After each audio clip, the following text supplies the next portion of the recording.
ప్రేమ పెళ్లి జీవితం. పెళ్లిలో అయినా ప్రేమలో అయినా ఆకర్షణ అనేది కొంతకాలమే ఉంటుంది.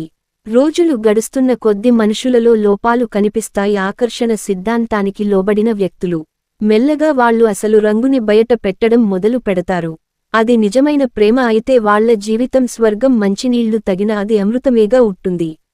పిలుపులో తలుపులో వలపులో అంతా బంధమే ప్రేమ అనుబంధం. క్షణక్షణం ఎక్కడున్నా ఒకరికోసం ఒకరు తప్పిస్తూ బ్రతికేదే కదా అసలైన జీవితం.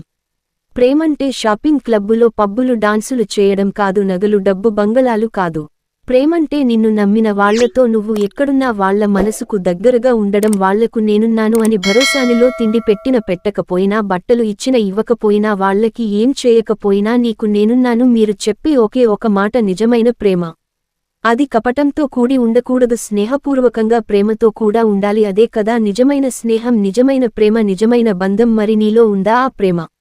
మనిషి వింత పోకడలతో సంతోషాన్ని సమాధి చేసుకోవటు కేవలం ఆకర్షణలోనే బతుకుతూ నిజమైన ప్రేమని శూన్యంలోకి తోసేస్తున్నారు. పెళ్లైతే విడిపోవడానికి చట్టము న్యాయము విడాకులు ఉన్నాయి. నిజమైన ప్రేమని విడదీయడానికి విడిపోవడానికి ఏమున్నాయి? మోసము, దగ, కుట్ర, స్వార్థంతో కూడిన వంచన.